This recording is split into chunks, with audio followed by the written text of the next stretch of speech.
Welcome to Storytime with Sugar. Today we're reading The Dark. Laszlo was afraid of the dark. The dark lived in the same house as Laszlo, a big place with a creaky roof, smooth cold windows, and several sets of stairs. Sometimes the dark hid in the closet. Sometimes it sat behind the shower curtain. But mostly it spent its time in the basement. All day long, the dark would wait in a distant corner, far from the squeaks and rattles of the washing machine, pressed up against some old damp boxes and a chest of drawers nobody ever opened. At night, of course, the dark went out and spread itself against the windows and doors of Laszlo's house.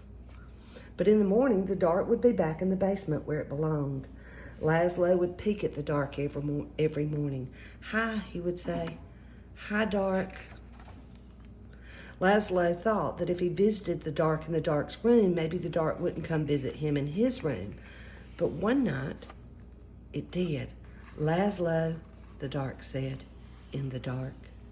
The voice of the dark was as creaky as the roof of the house and as smooth and cold as the windows. And even though the dark was right next to Laszlo, the voice seemed very far away. "What do you want?" asked Laszlo. "I want to show you something," said the dark. "In here?" "No," said the dark. "Here?" "No, no," said the dark. "Downstairs." "Yes." "Downstairs?" "Yes," said the dark. In Laszlo's living room was the biggest window in the house.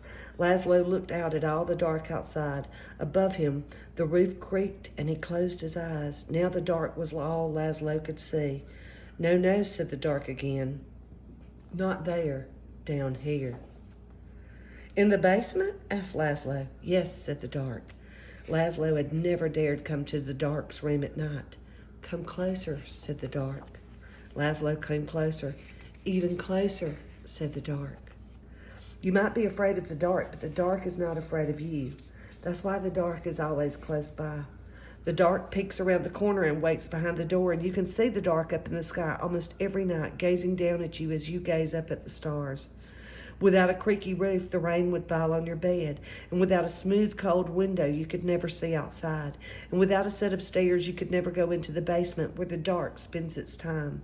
Without a closet, you would have nowhere to put your shoes, and without a shower curtain, you would splash water all over the bathroom, and without the dark, everything would be light, and you would never know if you needed a light bulb." "Bottom drawer," said the dark. "What?" "Bottom drawer," said the dark. "Open the bottom drawer." "Thank you," said Laszlo. "You're welcome," said the dark. By the time Laszlo got back into bed, the dark was no longer in his room, except when he closed his eyes to go to sleep. The next morning, Laszlo visited the dark in the basement. "Hi," he said. "Hi, dark."